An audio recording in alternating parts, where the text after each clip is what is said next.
J'ai surtout conscience, d'une petite fille qui quittait l'école principalement avec son papa ou sa maman et qui allait voir le médecin. Les gens ne comprennent pas pourquoi une personne valide sur ses 2 jambes, sort d'une classe PMR. Et là je lui dis, bah, j'ai la mucoviscidose et il me regarde et les droit dans les yeux, il fait: «Et alors?» I'm not done. I just want me to find it. 'Cause I'm not done. I just want me to find it. I'm not done. I just want me to find it. 'Cause I'm not done. I just want me to find it. Salut, c'est Vivant la nuit. Dans cet épisode, je te fais rencontrer une super nana qui s'appelle Mélanie et qui a une vie presque normale. Presque parce que Mélanie est atteinte de la mucoviscidose et qu'évidemment ça transforme quelque peu son quotidien, ses interactions, sa vision de la vie et de la mort. C'est une maladie qui est de plus en plus connue, mais parfois peu comprise, et c'est pourquoi Mélanie t'éclaire un petit peu sur sa réalité. Et au-delà de la maladie, qui est l'axe autour duquel tourne ce podcast, Mélanie est quelqu'un d'adorable, de très doux, qui parle avec transparence des désagréments qu'elle connaît et de la manière dont elle envisage sa vie. Je te laisse avec elle. If it's not fair, gotta go again. Wish to get over it. 'Cause when I look aside, she's always by my side. She guides me. Bonjour Mélanie. Bonjour Dorian. Merci beaucoup d'être là avec moi, ça me fait hyper plaisir. Ça faisait un petit moment que j'avais envie de parler de ce thème-là. Donc on va parler de la mucoviscidose, donc qui est une pathologie de laquelle tu es atteinte, Tout à fait. comme beaucoup de personnes en France. Et du coup, tu serais peut-être mieux placée que moi pour nous présenter cette pathologie. Est-ce que tu peux le faire en quelques mots? Oui, bien sûr. Alors, la mucoviscidose, c'est une maladie génétique qui est rare, qui touche, le système pulmonaire et principalement le système digestif. Ça touche autant les filles que les garçons. Maintenant, avec, les technologies modernes, c'est détecté dès la naissance. Mhm. Ça touche autant, si allez, en France, il y a à peu près, 7 000 personnes de touchées, si je me trompe pas, environ. Par an? Par non, là, actuellement. D'accord, ok. Actu D'accord. Si tu veux, par an, des statistiques qui sont faites, il y a à peu près 200 enfants qui naissent, D'accord. de chaque année de la maladie. Et du coup, en termes de donc d'atteinte, tu disais c'est des difficultés respiratoires, des difficultés digestives surtout? Alors, en fait, si tu veux, la mucoviscidose ou enfin, je vais abréger, hein, tout au long, ça va être la muco pour que ça soit vraiment plus simple. Ouais, très bien. C'est principalement pulmonaire, donc si tu veux, ça va être de la toux, à longueur de journée, même la nuit, principalement. Les atteintes sont vraiment différentes, en fait, entre chaque patient D'accord. et forcément, bah, si tu veux, dans la mucoviscidose, c'est composé de mucus et viscosité. Donc le mucus que tu produis, que nous produisons tous, chez les personnes atteintes, il est 2 fois plus épais, 2 fois plus collant, enfin, donc plus compliqué à éliminer et forcément, bah, tu plus encombré, tu tousses, faut éliminer en fait et malheureusement, il y a des enfin ça encombre, bah, du coup le système digestif, forcément. C'est pas fluide, enfin vraiment ça atteint tout le corps, quoi. Ouais, oui, globalement. Ok. Et du coup, en quoi est-ce que la mucose s'intègre à ta vie? Comment est-ce que tu la gères au quotidien? Alors, bah, en fait, je te dirais que je la gère déjà dès la nuit, parce qu'elle me réveille. C'est qu'elle ne me laisse pas, elle ne me laisse pas de répit, on va dire. C'est que je me réveille littéralement pour tousser. Le matin, enfin, forcément, je dors mal, donc le matin, moi, je suis fatiguée. Après, je te dis, ça va être ma généralité pour moi, c'est propre à moi-même. Ouais, bien sûr. Le matin, je vais prendre mes médicaments, mes aérosols, donc ça implique qu'il faut que je me lève quand même un peu plus tôt que n'importe qui pour faire tout ça. Et puis, j'ai toujours un aérosol sur moi, j'ai toujours bah, ma liste de médicaments pour partir au travail, pour aller chez ma famille. Faut toujours que je prévoie en permanence. Le midi, c'est Régis des médicaments. Le soir également. c'est également des aérosols le soir.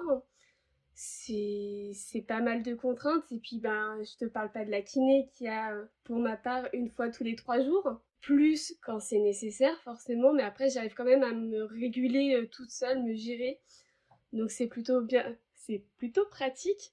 Et puis, bah, forcément, en période où vraiment je suis encombrée, où je suis en pleine période d'infection, bah, j'ai des cures en intraveineuse, enfin sous perfusion pendant au minimum 14 jours. Donc ça reste quand même une sacrée atteinte tout au long de la journée. Ouais, c'est une charge quotidiennement et aussi avec des temps un peu plus forts, entre guillemets, plus d'intensité dans la lourdeur des traitements, des pratiques et de ce dont tu as besoin. Tout à fait, bah tu vois là aujourd'hui ça va. Ça se trouve demain on va devoir m'amener aux urgences, enfin je vais pas partir dans l'extrême. Mais c'est pas parce qu'aujourd'hui que je vais bien que demain ça ira tout aussi bien, quoi. Et vis-à-vis du coup de... tu disais quand tu dois te déplacer dans ta famille, en vacances, au travail, etc., t'amènes tous tes médicaments, t'as toujours des aérosols sur toi. J'imagine que du coup, beaucoup de personnes sont au courant que t'as cette maladie dans tes proches et au travail. Alors dans ma famille forcément ils sont tous au courant, ça a été un secret pour personne, ça reste la famille. Concernant mes amis, les 3 quarts sont au courant. D'accord. Parce que je considère que c'est important aussi de leur dire, ça fait partie de la vie en fait. Et concernant mon travail, ça a été un choix personnel de le dire. Tout simplement parce que je connais la maladie et comme je te disais, aujourd'hui je suis là, demain je peux être malade. Et ça me semblait normal pour moi d'expliquer à mes responsables et à mes collègues pourquoi j'allais tousser constamment, pourquoi j'allais potentiellement devoir prendre des médicaments, pourquoi j'allais devoir m'absenter pendant plusieurs jours. Pour moi, c'était même pas leur devoir quelque chose, c'était juste leur expliquer que je suis pas tout à fait comme tout le monde, entre guillemets. Et du coup, est-ce que le regard de l'autre a pu être difficile à certains moments? Très compliqué. Je pense malgré tout que la maladie, que ce soit celle-ci ou que ce soit une autre, fait grandir un enfant plus vite que la normale. Dès la naissance, j'ai été contrainte à voir des choses à l'hôpital. Bah, forcément en pédiatrie, mais être confrontée à devoir aller au scanner du côté adulte et bah, forcément voir des personnes, pas forcément entubées à chaque fois, mais avec de l'oxygène, avec des sondes sous perfusion. Et forcément, mon regard a peut-être grandi un peu plus vite que la normale. Mhm. Et ça a forcément posé un décalage parce que bah, mes sujets de discussion n'étaient peut-être pas forcément appropriés à mon âge. Du D'accord, fait ouais. que j'ai dû grandir un petit peu plus, j'ai dû être plus autonome. Faut savoir que la mucoviscidose, c'est quand même une maladie qui est invisible malgré tout. C'est pas marqué sur le front, on n'est pas en fauteuil roulant. Enfin, quand tout va bien, tu me vois dans la rue, tu t'imagines pas que je suis malade. Et c'est quand ça se voit que ça me poserait plus problème au niveau du regard des gens. Et étonnamment, c'est pas le regard des enfants, parce que eux ne comprennent pas forcément. Mais c'est le rôle des adultes qui ne savent pas employer des mots corrects, qui... Ouais, des mots ou des regards en fait. Ah oui, t'as senti des comportements discriminants, entre guillemets? Bah écoute, clairement, tu vois, j'ai la carte... euh, la carte Pour se que garer je quand cherche. on est adulte Ouais, handicapé? voilà, pour Ouais. la carte de stationnement. Oui, Tu vois, c'est PMR. bête. Voilà, merci. Si tu veux, étant donné que je ne suis pas en fauteuil, que je n'ai pas de béquille, je sors de ma voiture comme tout le monde. Oui, d'accord. Et malheureusement, les gens ne comprennent pas pourquoi une personne valide sur ses 2 jambes sort d'une place PMR. Mais en fait, t'es limite obligé de te justifier à chaque fois.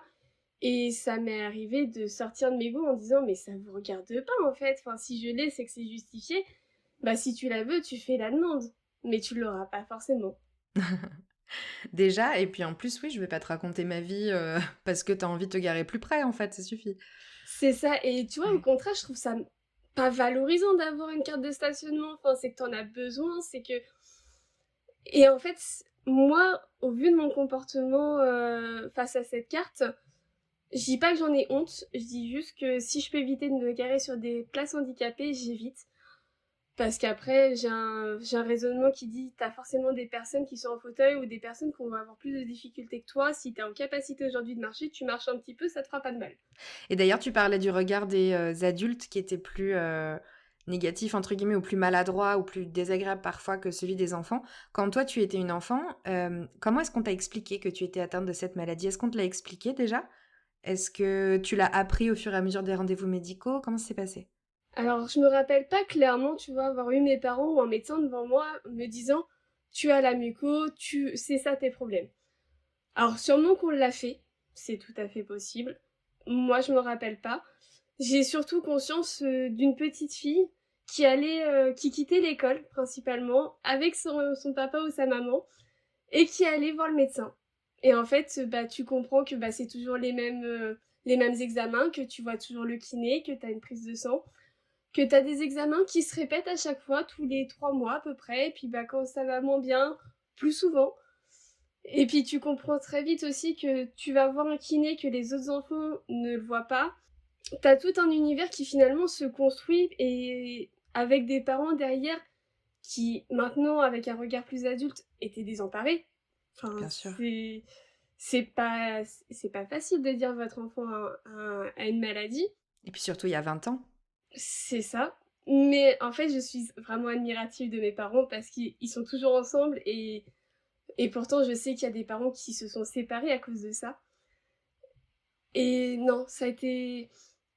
Ils me l'ont pas annoncé clairement du souvenir que j'en ai, mais ouais, non, au fur et à mesure des rendez-vous. Mais du coup, il y a un débat ouvert, enfin, la parole est ouverte, en tout cas dans ta famille, pour parler de la maladie, etc., depuis longtemps. Ah bah, moi, alors, en tout cas, tant qu'on me donnait pas la parole, ça a toujours été un débat ouvert. Après, c'est ce que moi je dis et c'est ce que je dis encore aujourd'hui aux personnes que je croise. Je préfère qu'on en parle ouvertement. De toute façon, je préfère ne pas avoir de tabou dessus. C'est ma vie, j'y peux rien.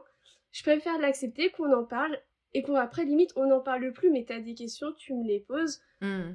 Et après, enfin voilà, c'est ce que je te dis, on n'en parle plus. Mais j'ai pas envie que les gens s'imaginent des choses alors que c'est pas vrai. Enfin, Ouais, oui, bien sûr. Oui, puis comme c'est quelque chose qui est quand même...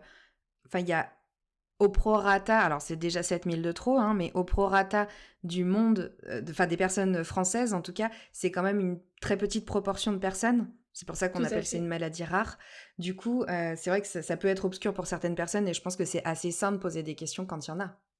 Ah bah tout à fait. Et au contraire, mieux vaut qu'on en parle. Ouais. Et bah parlons-en. Nickel. Pour rentrer un petit peu plus dans un autre type de détail, entre guillemets, comment on a beaucoup parlé du coup de la maladie, notamment à une certaine période, qui a mis la lumière sur certaines associations, etc. Et du coup, on a beaucoup parlé de l'importance du don d'organes, etc., notamment dans le cadre de la greffe cœur-poumon. Est-ce que c'est une greffe qui est envisageable pour toi? Est-ce que tu l'envisages? Est-ce que c'est quelque chose qui est prédictible ou est-ce que la maladie avance et puis à un moment donné, on se posera peut-être la question, est-ce que c'est un parcours obligatoire? C'est pas forcément un parcours obligatoire, notamment depuis l'arrivée du nouveau médicament, le Kaftrio, enfin Trikafta. Mhm. Euh, c'est c'est plus vraiment une fatalité en soi. Alors forcément, ça reste le dernier espoir. Forcément, moi dans mon cas, actuellement, la question n'est pas posée. Tu m'aurais posé la question il y a 5 ans. Je t'aurais dit que j'étais contre la greffe, en tout cas pour mon cas, que c'était très bien, que heureusement qu'il y en a qui l'acceptent. Il y a 5 ans, je t'aurais dit non. Et il y a 5 ans, j'ai rencontré mon tout premier amour. Et en fait, j'ai compris que si c'était lui, l'homme de ma vie, ou que c'était un autre, je serais prête à accepter une greffe pour cette personne, en fait, pour pouvoir vivre ma vie, pour la vivre du plus normalement possible. Donc maintenant, je te dirais que si c'était mon dernier recours, je l'accepterais. Après, c'est un choix aussi, même psychologique, qui est très compliqué, hein. Enfin, tu acceptes des organes d'une personne décédée. C'est pas n'importe quoi. C'est à réfléchir, c'est tout un parcours. Actuellement, je me considère chanceuse de ne pas être greffée, de ne pas avoir une partie de poumon en moins. Et du coup, au sujet de cette greffe cœur-poumon, pour le coup, On dit souvent que c'est une sorte quand même de dernier recours, hein, si je me trompe pas. Tout à fait. Ok. Donc ça veut dire qu'on est sur une phase, un stade d'avancée de la maladie qui est suffisamment, du coup, avancée et suffisamment profonde, dont les atteintes sont particulièrement profondes pour envisager la mort. Ah bah, c'est que techniquement, t'es plus très loin de la tombe. Enfin, je suis désolée de le dire aussi crûment, mais c'est que c'est vraiment ton dernier espoir et c'est que tu revis derrière, quoi. Ouais, ok. Et du coup, en sachant que possiblement un jour cette question pouvait être posée, donc celle de la greffe poumon-cœur pour, du coup, pour continuer à vivre plus longtemps et dans de meilleures conditions, est-ce que tu penses que la maladie t'a donné un rapport à la mort qui peut être différent des personnes autour de toi? Totalement. Ah, c'est quelque chose. Je dirais pas que j'ai pas peur de la mort parce qu'indirectement j'appréhende comme tout le monde. Je dirais juste que bah, en étant confrontée même à l'hôpital assez régulièrement et surtout une hospitalisation l'année dernière, avoir moins peur, oui. Après être confrontée, je le suis pas plus parce que j'ai pas ce rapport où j'ai eu plein de décès autour de moi qui étaient liés à la mucoviscidose. Je considère même dans ma vie que j'ai pas été confrontée à tant de décès que ça. Je dis juste que bah oui, indirectement, ça te prépare un peu plus. Tu sais que bah t'es malade, que tu sais pertinemment que la maladie, un jour ou l'autre, ça va s'aggraver. Tu le sais. Indirectement, par contre, le prends pas comme comme une fatalité. Justement, au contraire, t'en profites pour vivre un peu plus les instants et bah tu te dis, c'est pas le dernier parce que je suis bien. Bah peut-être que dans 10 ans, je pourrais peut-être plus le vivre. C'est que tu peux pas te projeter aussi facilement. Moi, je me dis, bah c'est bête, mais Grégory Le Marchal est décédé à 24 ans, si je me trompe pas. 24 ans, ouais. Là, tu vois, j'en ai 23. Bah psychologiquement, l'année prochaine, je vais me dire, ah bah il est décédé à mon âge, tu vois. Enfin, Hmm. et je me dis qu'en fait, chaque année qui est prise, c'est une année gagnée en fait contre cette maladie. D'ailleurs, vis-à-vis de Grégory Le Marchal, du coup, la maladie a été rendue célèbre, entre guillemets, au grand public. Bah, je sais jamais comment dire ça, grâce à son décès, à cause de son décès, par sa célébrité à lui, on va le dire comme ça me va mieux. Ben, directement grâce à sa participation à la Starac. En tout cas, grâce à sa participation, ça c'est clair. Voilà, la base, c'était quand même que ça a été dévoilé avec la Starac. Totalement, oui, totalement. C'est vrai que j'avais la projection de la fin de ma question qui concernait l'association Grégory Le Marchal, qui du coup, elle a été créée suite au décès, mais la maladie a été rendue plus connue par la participation de Greg à la Starac, c'est vrai. Qu'est-ce que tu penses du coup de ça? Parce que vaincre la mucoviscidose, donc VLM existait déjà avant l'association Grégory Le Marchal. Ensuite, l'association Grégory Le Marchal est venue, non pas en concurrence du tout, mais s'ajouter à toutes les personnes qui essayaient de lever des fonds et de faire en sorte que la recherche avance, etc. Pour cette maladie. Qu'est-ce que tu penses de la lumière qui a été mise sur cette maladie via la célébrité de quelqu'un? Est-ce que tu penses qu'il y a une stigmatisation? Est-ce qu'il y a une vraie utilité pour la recherche? Euh, et est-ce que, quand je dis stigmatisation, est-ce que tu penses qu'il y a une stigmatisation par rapport au fait que, du coup, Greg en soit décédé et que, du coup, quand tu annonces à quelqu'un que tu as la mucoviscidose, est-ce on porte un regard sur toi comme quelqu'un qui va bientôt mourir alors qu'en fait, il y a beaucoup d'explications à faire pour les stades de la maladie, etc. et qui viennent contrer cette première impression-là? Ah mais c'est tout à fait ça, c'est que... Alors après, l'avantage quand même de Grégory, c'est que ça a mis en lumière la muco et que c'est indirectement un peu plus simple à expliquer aux gens. D'accord. C'est que même s'ils connaissent pas, ils ont entendu de nom, au moins Grégory, au moins la muco, même s'ils savent pas dans les grosses lignes, ils savent au moins que c'est pulmonaire. Du coup, ça les interroge un petit peu plus. Mhm. Après, personnellement, je trouve que c'est très bien hein, que ça ait été mis en lumière. Après, je trouve que ça a peut-être été trop mis en lumière. Euh, Parce que le problème, c'est qu'à chaque fois, il faut toujours répéter Grégory Le Marchal quand tu rencontres quelqu'un pour expliquer ta maladie. C'est bien et pas bien à la fois parce que tu fais toujours référence à une personne morte en fait, enfin, qu'on l'oublie pas quand même. Grâce à elle, malgré son décès, ça a fait connaître la maladie. Après, au niveau de la célébrité, si tu veux, il y a aussi du coup Sabrina Oui. Oui, Sabrina qui avait participé à Secret Story. Ouais. Et son secret, c'était vivre avec les poumons d'un autre. Et du coup, ça a encore mis un peu plus en lumière. Mhm. Sauf que tu vois, quand tu rencontres une personne dans la rue, ou peu importe, tu vois, dans ton entourage, que tu commences à en parler, la première personne, indirectement, que tu vas penser, le nom que tu vas dire, ça va être Grégory Hmm. et non Sabrina. Hmm. Mais parce que c'était aussi choquant, je pense. C'était quelqu'un qui a marqué le public dans un temps tellement court. Et puis 24 ans, on est tous d'accord pour dire que peut-être si on peut rester un peu plus longtemps, c'est bien. En effet, ça serait Je bien. pense que, voilà. C'est toujours, enfin, c'est jeune un décès, mais 24 ans, c'est beaucoup trop jeune, quoi. T'as même pas le temps de vivre un quart de ta vie, enfin. Ah oui, oui, c'est une horreur. C'est beaucoup, beaucoup trop jeune. Et je pense que c'est ce choc-là qui fait qu'aujourd'hui, c'est devenu un réflexe de parler de Greg, malheureusement. Bah, malheureusement, oui. Après, en soi, je pense que ça a quand même aidé la recherche. Même par rapport à VLM ou l'association de Grégory Le Marchal, ça a forcément aidé parce que du coup, tu peux expliquer aux gens, déjà c'est bête, mais par rapport à cette maladie, les gens mettent un visage. Même si c'est un visage connu, ils mettent un visage dessus. Donc, en fait, mon avis, il est totalement mitigé dessus. T'as du mal à prendre un parti. Ouais, alors en soi, j'aimerais bien pouvoir dire c'est telle maladie, mais en même temps, c'est tellement plus simple de dire j'ai la même maladie que telle personne. Ouais, ouais, bien sûr, ça va plus vite. Ouais, Tout à fait. ouais. Et est-ce que tu suis un petit peu, du coup, ce que met en place VLM, l'asso Greg Le Marchal, etc. Ou est-ce que c'est un truc duquel tu te tiens pas forcément proche parce que, voilà, t'as autre chose à faire, à vivre au quotidien, entre guillemets? Alors, pas tous les jours, pas toutes les semaines, mais j'essaye de voir un petit peu les avancées qui peuvent se faire, un peu les recherches, enfin, essayer de m'y intéresser quand même, Mhm. parce que malgré tout, c'est quand même des trois quarts des bénévoles qui agissent derrière, et je veux mettre aussi, du coup, leur travail en lumière, tu vois, enfin, Ouais. les personnes, je les connais pas, et pourtant, ils se battent pour ma maladie, donc... C'est cool de savoir qui c'est quand même. Bah oui, quand même. C'est pour ça, tu vois, par exemple, là, va y avoir les Virades de l'Espoir Oui, j'allais t'en le parler. week-end du 24 ou 25 septembre. C'est ça, alors les dates précises, je sais pas si c'est 24-25 ou 25-26. Oui, mais en tout cas, c'est fin septembre, ouais. Ouais, tout à fait. Et en fait, c'est bien parce que du coup, c'est un week-end où où ils récoltent des dons, mais aussi où du coup, tu peux expliquer la maladie face à tout le monde. Et les virades où j'allais quand j'étais plus jeune, t'avais des activités, enfin t'avais des concerts, c'est bête, mais je me rappelle encore, tu vois, des voitures en tuning, enfin c'est bête, mais ça te fait passer la journée et j'en garde de super bons souvenirs, quoi. Et la maladie est présente, mais ils te le font pas ressentir.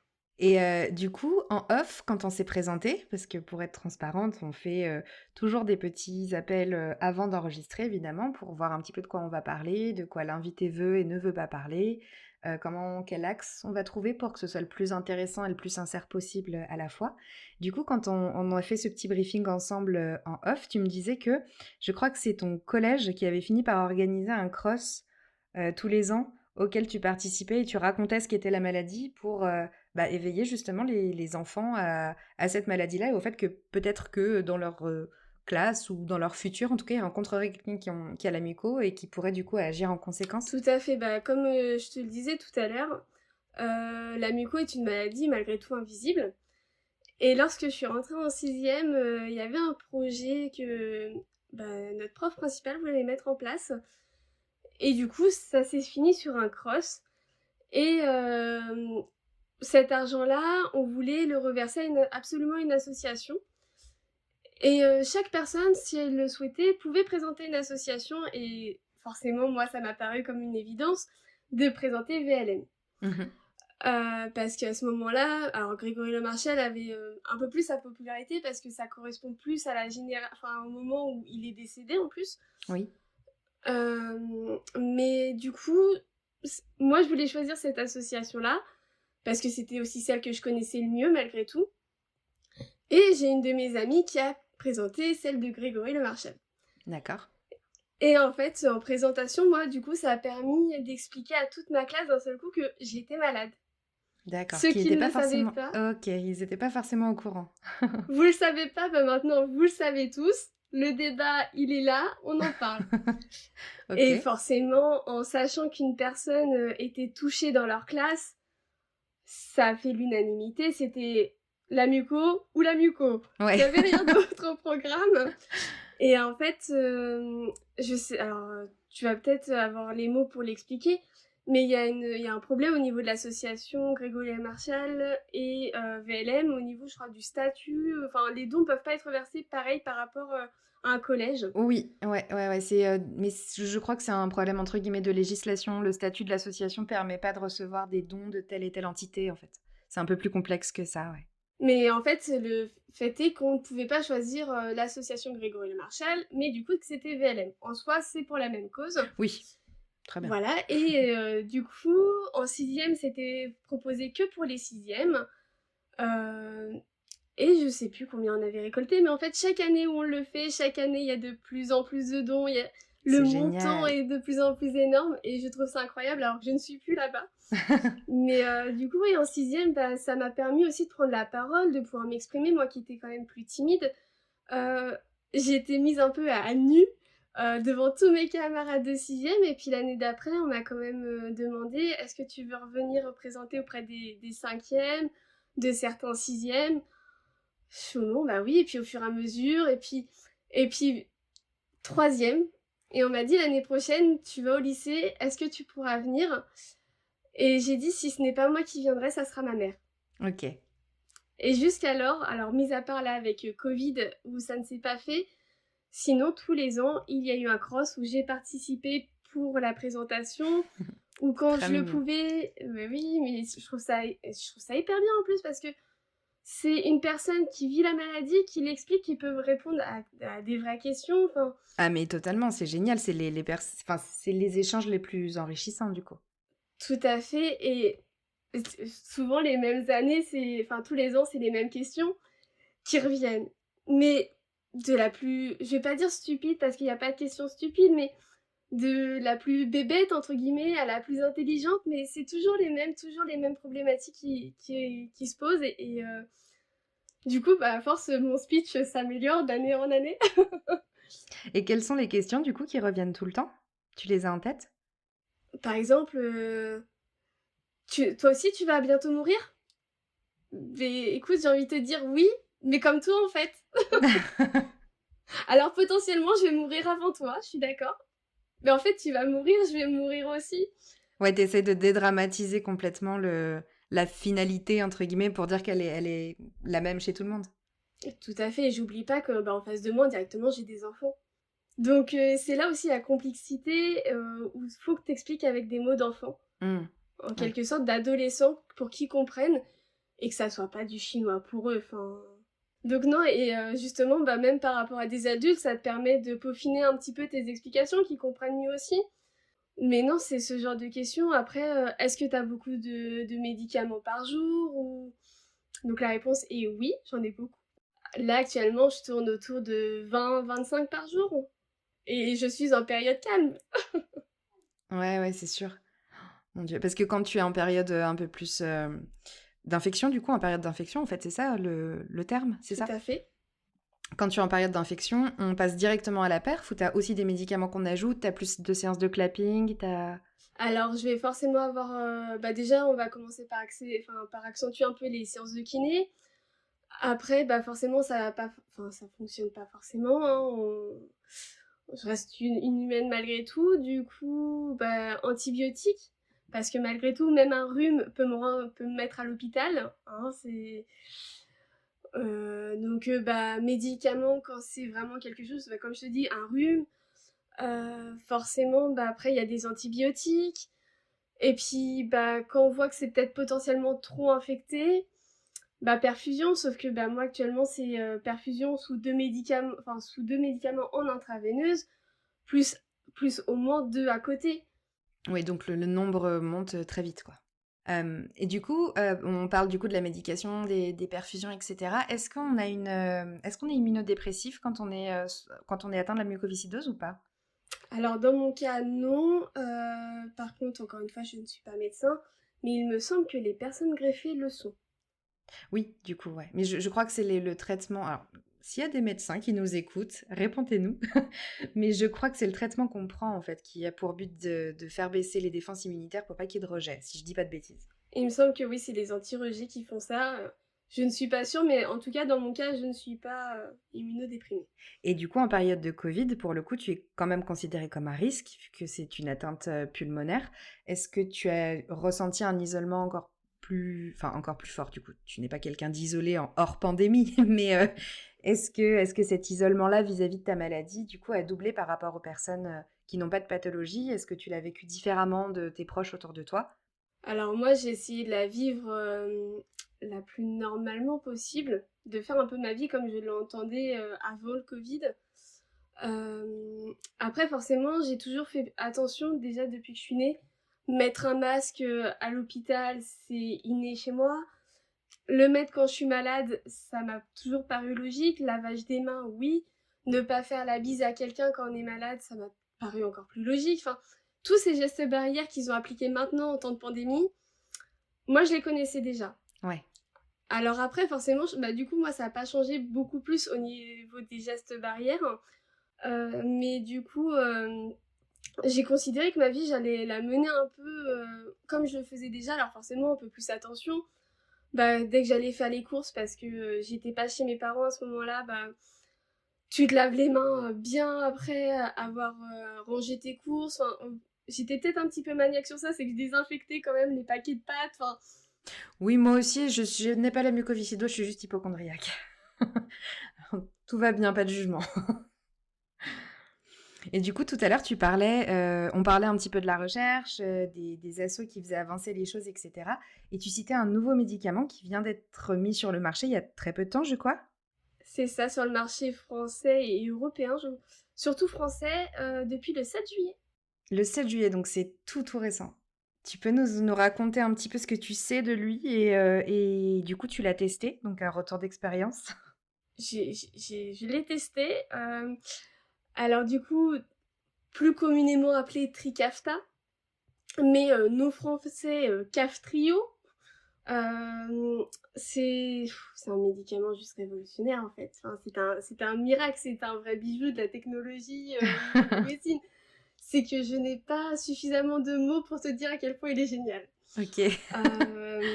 C'est un médicament que j'entends parler depuis plus de 2 ans et demi. D'accord. Qu'à chaque rendez-vous, on me le vendait un peu plus. Et forcément, ça a été un peu plus compliqué parce qu'ils n'arrivaient pas à mettre un prix dessus, si je me rappelle bien, au mois de juin. Finalement, le prix est exorbitant et il tourne autour des 17 000 euros Ah. pour le mois. En sachant qu'il y a 2 boîtes, il y en a une à 10 000 et du coup l'autre à peu près à 7 000. Enfin, c'est juste exorbitant. On se rend pas compte, mais on vit vraiment du beau côté de l'hémisphère, hein, franchement. Ah, mais oui, mais honnêtement, je ne pourrais pas avoir cette maladie dans un pays en voie de développement. Enfin, je serais déjà morte de toute façon. Du coup, pour revenir à Castrio, le 7, ça a été mis sur le marché. Le 7 au matin, dans la matinée, j'ai mon infirmière du CHU qui me dit « Mélanie, tu vois Kaftrio, tu vois Trikafta ?» Oui, oui. Bah écoute, mets-toi dans un coin de ton bureau parce que tu peux l'avoir en fait. Et là, j'ai dit oui, trop bien, parce qu'en fait, on m'en a parlé pendant 2 ans et demi, mais on n'était pas encore totalement sûr que je pouvais l'avoir. Parce que ça dépendait de paramètres de santé? Tout à fait. En fait, ça dépend de paramètres de santé, ça dépend de ton souffle, ça dépend de ton poids, ça dépend d'énormément de choses. Et ça dépend aussi de tes mutations. En fait, si tu veux, on a tous une mutation commune. Avec la protéine CFTR, d'où la mucoviscidose. Je vais pas rentrer dans trop technique, mais c'est les grosses lignes. Et en fait, tu as plusieurs mutations. Chaque muco est différent. D'accord. T'auras pas un patient qui se ressemble. Et sur le principe, c'est pas parce que moi je peux l'avoir que ma voisine d'en face qui a la muco peut l'avoir. Ça dépend vraiment de plein de mutations. Et du coup, la Kaftrio arrive. Kaftrio modifie justement cette protéine. D'accord. Pour la corriger en fait. C'est un médicament qui corrige un petit peu le gène qui modifie la protéine, pour faire simple. D'où le fait qu'il soit miraculeux, c'est que je l'ai eu le 20 juillet. Ouais. Le temps de faire les derniers examens, que tout soit carré pour que je puisse l'avoir. En sachant que moi, je n'ai pas eu Kaftrio sur une base respiratoire. parce qu'en réalité, je n'aurais pas dû l'avoir suite à mon souffle, en fait. C'est que j'ai un souffle qui est encore suffisamment bon pour, en théorie, pour pas le prendre. La problématique qui est chez moi, c'est que je n'arrive pas à prendre de poids et au contraire, j'en perds très facilement. Et parce que mon corps dépense plus d'énergie qu'il le faudrait. Et du coup, Castrio pouvait me permettre de récupérer du poids potentiellement. Et je l'ai commencé le 20 juillet, toute contente. Mais je t'assure, une vraie révolution. J'avais posé ma journée sur ça, de toute façon. C'est vrai. En fait, j'avais posé ma journée parce que je ne savais pas comment j'allais réagir aux médicaments directement. Ça reste une nouveauté malgré tout. Ouais, tu m'étonnes. Et le soir, j'ai été chercher ma voiture. Donc, je me suis dit, je pose ma journée. Et si tu veux, je l'ai pris vers 9h30, 10h, parce que j'avais une prise de sang à faire avant, à jeun. Et je suis rentrée, j'ai pris mon petit croissant parce que Castrio, il faut le prendre avec 10 grammes de matière grasse Ah oui, avant. d'accord, ok. Ok. C'est pour qu'il soit correctement absorbé en fait et qu'il soit efficace, le plus efficace possible. Ok. Obligé de prendre un croissant, du coup. Trop nul. Mais c'est trop bien, moi c'est le petit plaisir qu'il fallait. En réalité, c'est très peu. Ça équivaut à un croissant, mais je crois que ça équivaut à une cuillère à soupe d'huile. Ouais, ok. Et du coup, je l'ai commencé, hyper contente. Et alors, je sais pas, alors, j'ai quand même des doutes. Je ne sais pas si c'était moi qui étais dans une forme olympique ou si c'est le médicament qui a agi, mais j'ai changé mes draps. Jusque-là, un acte tout à fait banal dans une vie. Sauf qu'en fait, moi, quand je change mes draps, d'habitude, en plus, j'avais ma couette. Tout le monde connaît l'horreur des couettes. Oui. Et en fait, si tu veux, j'ai tout enlevé, j'ai tout mis dans ma machine à laver. Et d'habitude, je suis claquée, j'ai juste une envie, c'est de me poser dans mon canapé, limite à endormir parce que je suis pas bien. Je suis tordue de douleur, Et en fait, je me suis posée dans mon canapé quand même. J'ai regardé ma télé, je suis bon, ça va, on n'est pas si mal que ça. Et le samedi matin, j'avais promis à ma belle-sœur que j'allais garder mes neveux et nièces. Mhm. Il y en a 3. Ok. Donc, au vu de l'âge, 3, 7 et 11 ans, ça reste sportif. Ouais. Et écoute, première fois de ma vie que j'arrive à jouer au ballon, que j'arrive à courir, que j'arrive à porter le plus petit mais sans être essoufflée. Et le soir, j'étais pas fatiguée, quoi. Tout allait bien. Et ça, tu te le dis avec le recul ou vraiment sur le moment, tu t'attends à être essoufflé et tu l'es pas? Je m'attends vraiment à être essoufflée. D'accord. T'as toujours ce réflexe qui te dit ah, j'ai couru trop vite, j'ai marché trop vite, je vais être essoufflée pendant 10 minutes, ça va me saouler. Ah non. Et c'est tout à fait ça. Et en fait, à chaque fois, c'est chaque petite action que tu fais qui finalement est hyper simple. Ouais. Mais qui te coûte. Ouais, mais qui d'habitude c'est une torture et là qu'il redevient parce que j'ai fait une réaction allergique. Potentiellement, aux médicaments, oui et non, mais il y a des effets qui font ça des médicaments qui ont des interactions et potentiellement la raison était la pilule. Et en fait, moi, on m'en avait parlé, mais très brièvement, parce que apparemment, alors dans le petit fascicule qu'ils te donnent, Mhm. t'as quand même un gros encadré Ouais. en te disant si rage cutané, Kaftrio plus contraceptif hormonal, arrêt du médicament. Ouais. C'est que le cas, c'est que c'est connu, c'est que c'est pas un truc. Oui, oui, oui, ils avaient anticipé déjà cette interaction-là, ils avaient bien remarqué que ça posait problème. Tout à fait. Et en fait, le mardi matin, au bout d'une semaine, je prends mon petit Kaftrio le matin, très contente. C'est bête, mais j'ai quand même pris 1,5 kg en une semaine. Ah ouais. C'est incroyable. Oh, punaise, mais c'est fulgurant. Ok.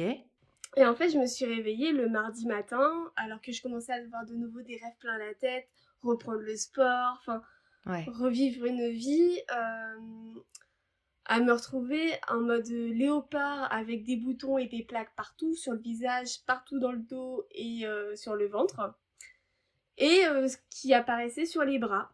De là, je me suis quand même inquiétée, mais j'avais pris mon médicament le matin, je soupçonnais pas forcément que c'était ça. J'ai pas... Dans ma tête, c'était tout sauf ça, de toute façon. Donc, Et c'est là où c'est dingue, c'est que je suis prête à sacrifier des choses, à rajouter une étape supplémentaire en gros dans ma vie pour avoir ce médicament, pour avoir ces 10 grammes de matière grasse pour pouvoir être bien, quoi. Ouais. Ouais, tu sens tellement la différence que ça vaut tout le reste. C'est ça, c'est qu'à côté, il n'y a rien qui t'arrête, quoi. Enfin, c'est comme je t'avais dit quand on s'était parlé, j'ai eu l'impression de vivre réellement pour la première fois. Enfin, courir, faire ses courses. Et quand tu dis du coup que là, t'avais eu vraiment l'impression de vivre pour la première fois, c'est que ces quelques années, la maladie s'est un petit peu intensifiée et du coup, tu peux plus faire les mêmes choses que tu pouvais faire avant ou ça a toujours été à un stade suffisamment élevé pour que depuis tes souvenirs les plus anciens, t'aies des difficultés à courir, etc. C'est très méchant ce que je vais dire et j'espère qu'il ne m'entendra jamais. Mon état s'est dégradé vers mes 19 ans, D'accord, quand je me suis mis en couple avec mon ex, mon premier amour. d'accord, ok, Alors potentiellement une faute aussi la faute un peu de ma part également, parce que peut-être un peu moins vigilante sur mes traitements. d'accord, Sûrement une passe de ras-le-bol aussi, un rythme de vie assez effréné. J'étais en stage en hôtellerie-restauration. d'accord, Je pense que j'ai eu un rythme de vie qui n'a pas été très stressant, ce qui a engendré ma toute première hospitalisation depuis que je suis née. Ma première hospitalisation a été à 19 ans, quoi. ah ouais, ok, d'accord, finesse, Alors que certains sont hospitalisés à chaque fois, enfin vraiment en longue durée, dès la naissance. Ou j'ai eu des parents mais tellement bienveillants qui ont fait tout pour que je sois le moins malade possible.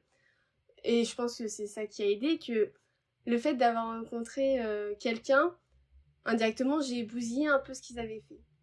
Après, finalement, tu te dis que bon, t'as aussi vécu quelque chose qui était suffisamment fort pour que à ce moment-là, tu te désintéresses un petit peu du sérieux et pour la première fois de ta vie, tu vois.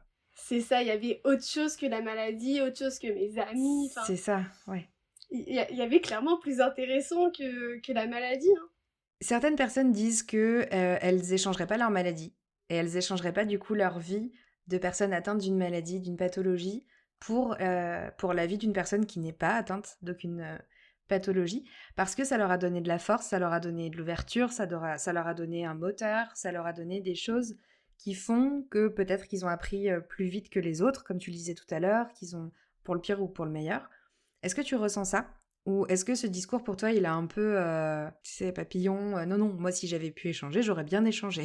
Alors, je vais pas te dire que si j'avais pu échanger, je l'aurais pas fait, enfin, ce serait mentir. Oui, forcément, si demain on m'enlève la maladie, on me dit on recommence à zéro, évidemment que j'accepte. Parce que c'est pas une vie, je le souhaite à personne, je souhaite pas à ce que des enfants l'aient, et c'est le but aussi des médicaments, des assos, et qui font leur maximum. Et ça, franchement, je les remercierai jamais assez parce que c'est des années d'études, c'est des heures et des heures et des millions d'euros dépensés là-dedans. Maintenant, je les changerai pas, malgré que mon quotidien il soit pas facile à vivre. Je les changerai pas parce que la personne que je suis sans cette maladie, je la serais pas. Mon caractère, il serait pas du tout pareil. Et j'y pensais la semaine dernière, je crois, en me disant est-ce que j'aurais cette rage de vivre? Est-ce que, ne serait-ce que mon petit sale caractère de temps en temps, est-ce que je l'aurais? Et je pense pas. Je pense que je serais une personne totalement différente. Et je regrette tellement pas la personne que je suis devenue que je veux pas l'échanger. Mon mode de vie, ok, bah il est pas simple, mais je l'accepte. Et la personne que je suis devenue maintenant, bah c'est clairement ça en fait. Si ma maladie était pas là, je la serais pas. Et au contraire, je pense que si elle était pas là, je ne connaîtrais pas cette chance de pouvoir vivre. I'm not done. I just want me to find it. 'Cause I'm not done. I just want me to find it. I'm not done. I just want me to find it. 'Cause I'm not done. I just want me to find it. Si tu es arrivé jusque-là, c'est qu'on est très intime et que donc je peux te partager un secret. Si j'ai choisi de parler de la mucoviscidose, c'est pour des raisons assez personnelles, et c'est pour des raisons encore plus personnelles que l'association Grégory Le Marchal me tient à cœur. Je suis pas pour forcer au don, mais si tu as envie d'aider et que tu ne sais pas auprès de quelle association le faire, l'asso Greg Le Marchal est particulièrement transparente sur l'utilisation des dons et sur leur transformation. Ils créent des maisons proches des hôpitaux pour limiter les trajets et les dépenses des patients, ils aménagent les chambres de grands hôpitaux pour leur apporter un peu plus de confort, et soutiennent financièrement la recherche bien sûr. Tu peux retrouver toutes leurs actions sur leur site. Je pense que tu as compris le message, je crois très fort en cet assaut et en l'avancée de la recherche pour que plus jamais la mucoviscidose ne nous arrache à ceux qu'on aime. Merci infiniment Mélanie d'avoir partagé un peu de ton quotidien avec autant de sincérité. Je suis très reconnaissante d'avoir pu évoquer ce sujet avec toi. Merci à toi qui nous écoutes, d'avoir consacré quelques minutes à cet échange. Et salut Greg. Bonne nuit.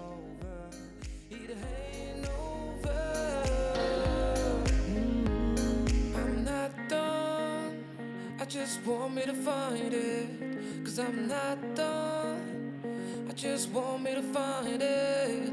I'm not done. I just want me to find it. 'Cause I'm not done.